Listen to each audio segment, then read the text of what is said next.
Hey guys, it's Chris, and this is going to be another Game of Thrones, A Song of Ice and Fire bonus video. Well, I guess they're not really bonus videos if it's your, consistent content. So anyway, a regular video about religion in Westeros, or Essos, Planetos, the world of Ice and Fire. Are there gods in our story?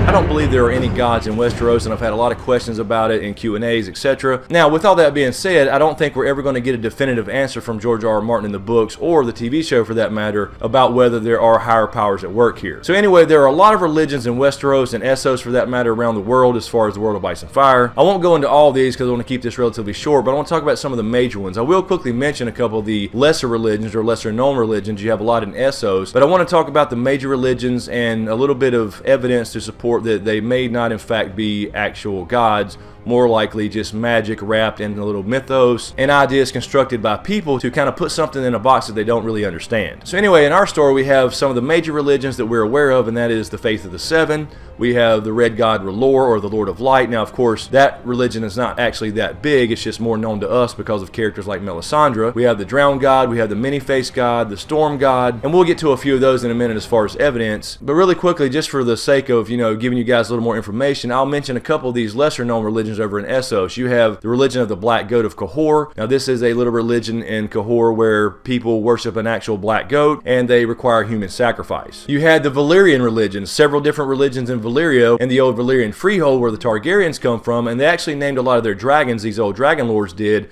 after some of their deities. Of course, you have the Great Stallion. We're very familiar with this religion due to the Dothraki. That's what they follow. They follow the Great Stallion. They believe in their prophecy of the stallion that melts the world was going to unify all the Khalasars, and that was supposed to be Dany and Drogo when they got married and having their son Rhaego. Obviously, that never happened since Rhaego died, but Dany ended up kind of fulfilling that prophecy in the first place. But there's not really any evidence that there's ever been any intervention of this Great Stallion. Of course, you have the Great Shepherd as well, which is of the Lazarene people. Now, if you're not familiar with Lazarene people, you saw Miriam Mazdur on the show. She was a Lazarene. She talked about the Great Shepherd, and they were kind of the antithesis of the Great Stallion. And of course, you have the Many-Faced God. Now, the Many-Faced God origins is really simple. The Great Valyrian freehold, of course, where the Targaryens are descended from, had slaves, and they used those slaves to mine precious metals such as copper and gold, etc. And in the mines of old Valyria, it was horrible conditions. You're talking about volcanic activity. You had the 14 flames around, which is the 14 volcanoes that ended up exploding, which was called the Doom of Valyria, which ultimately destroyed the empire, except of course for the famous Valyrians, the Targaryens, who happened to leave Valyria before that happened. But anyway, back in these slave mines, the conditions were so horrible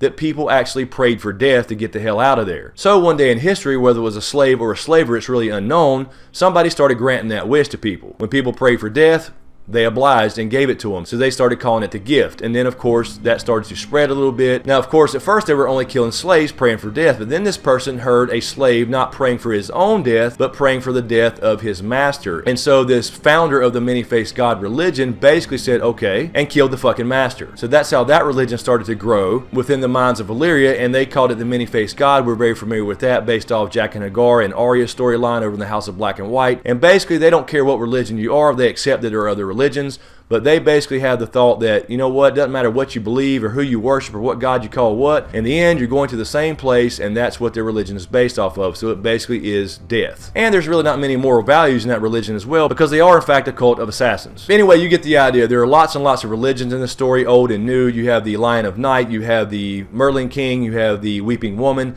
Several religions in several different locations around the globe. But let's talk about some of the more familiar religions in our story and some evidence that they may not actually be gods at work at all. So first, let's talk about the Faith of the Seven real quick. Now, the Faith of the Seven was a religion where the Andals brought it over about 6,000 years before our story started. And think of the Faith of the Seven sort of like the Crusades in real life, where the Andals, a second group of men, came over to Westeros and invaded and started cutting down weirwood trees again, and they brought and spread the Faith of the Seven. It is now the dominant religion of our story. Basically, they worship worship a single deity with 7 different aspects or 7 different faces. That is the mother, the father, the maiden, the warrior, the smith, the crone, and the stranger.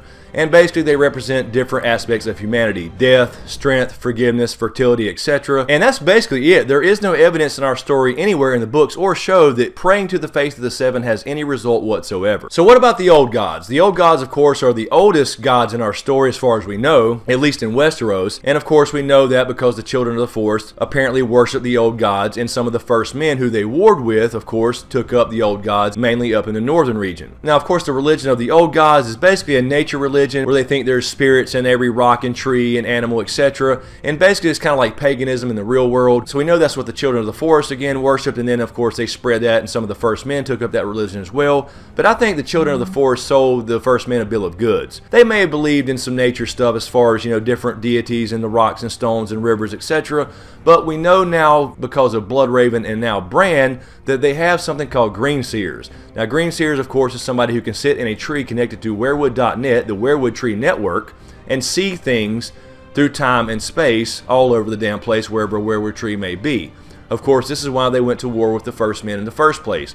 The first men came over initially, started moving up, taking their lands, and cutting down their werewood trees, and they had a problem with that. And now, of course, we've seen Bloodraven train with Bran, and Bran becoming the last green seer. So basically, since there was a war between the first men, not just over land, but cutting down werewood trees, because that was part of the agreement when they had the pact and ended the war, we know that there were probably always green seers there, and they were the ones sitting in werewood.net, seeing everything all over the place and kind of spying on the first men. So there was very likely a green seer there before Bloodraven got there, and one before that one, etc.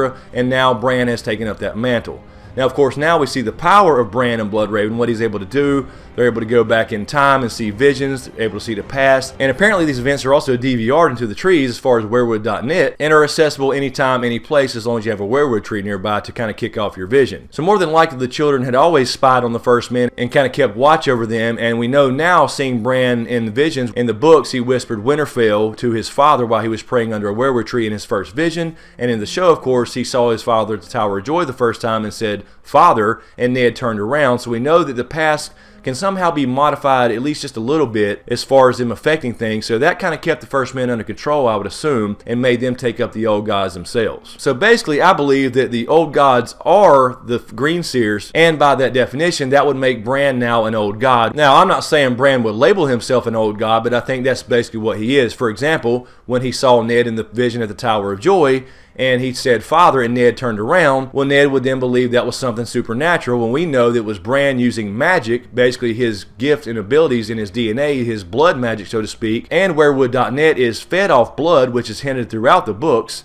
So I think basically that the old gods are essentially green seers like Bran, so Bran essentially is an old god. And that brings us to the last one we'll talk about in this little video, just to keep it short for time, and that is the religion of R'hllor, the Red God, or better known as the Lord of Light. Of course, we know this god through Melisandre. This is the one that's the most interesting because we actually see evidence that there's some kind of higher power at work here, possibly. Or is it just magic that these people can tap into, blood magic for example, to make these things happen? Now in the show, and the books for that matter, Melisandre says that most of the things she does requires nothing more than powders and potions, basically tricks to trick men into believing this or that, to make a fire burn a certain color, to make a fire really huge, to make people shit their pants, whatever. She basically admits that most of the stuff she does is potion just to spread the word of the Lord of Light, to try to get people to believe in the Lord of Light, being that part of her job as a priestess of the Lord of Light is to spread the word and gain new followers. Now her and other red priests such as McWhorter in the book obviously have some kind of power. Now they believe they get it from this so-called R'hllor character, but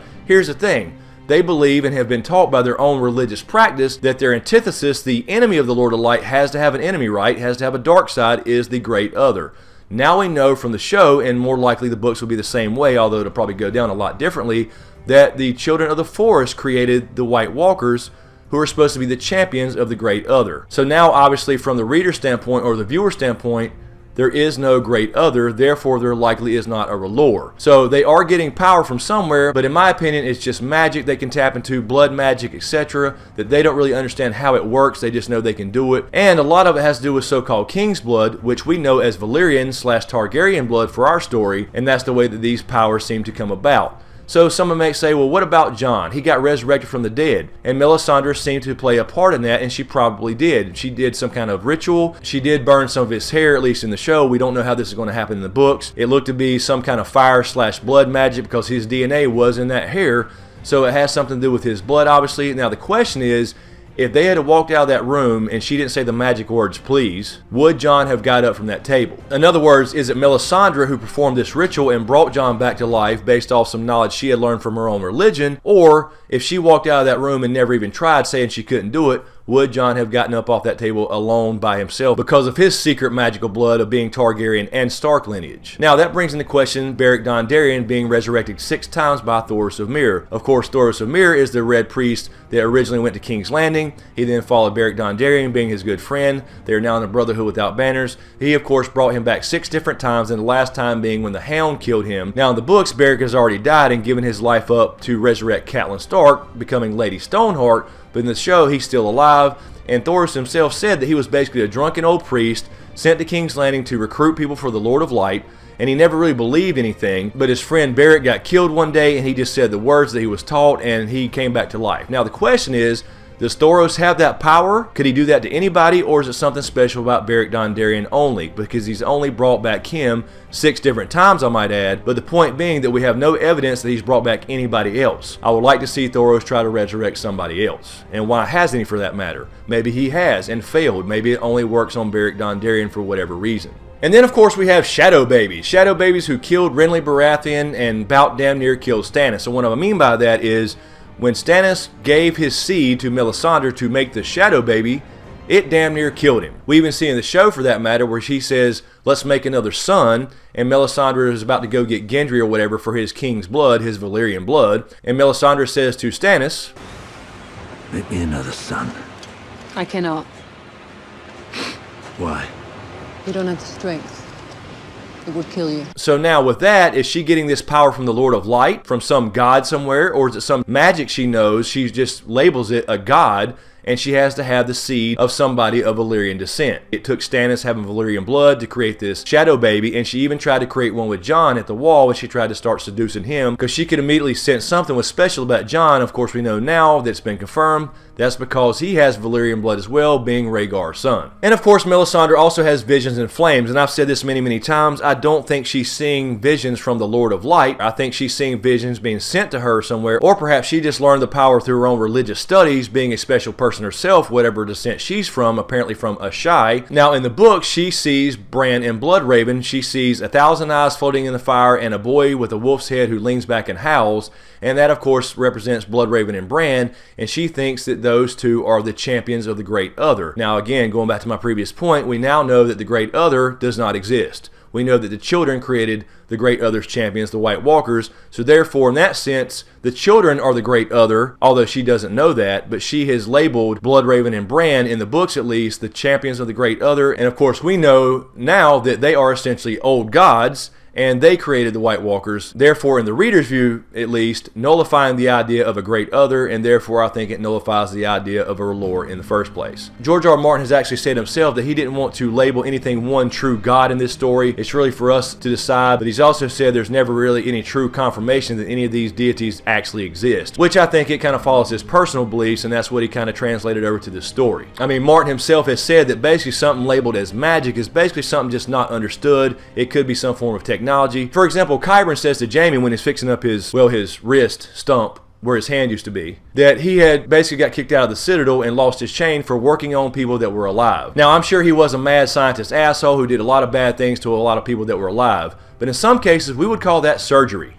Anyway, George R. R. Martin has said that he believes that in this world that magic is a real thing and that it's misunderstood by most people. Most people have never experienced it, but when they do experience it, they don't understand it, so they kind of build this framework around it to explain it, and that's where religion comes from in the first place, at least in this story. So anyway, guys, I'll leave it there. Let me know what you think in the comments below. Are gods real in this story, or is all this just taking place in the eye of a blue-eyed giant? So I really appreciate all the support, so keep sharing these videos. Give me a thumbs up if you like what I do here. Thanks for everything, you guys. Really appreciate it. Be sure to subscribe to get everything. Thanks for watching, and we'll see you next time.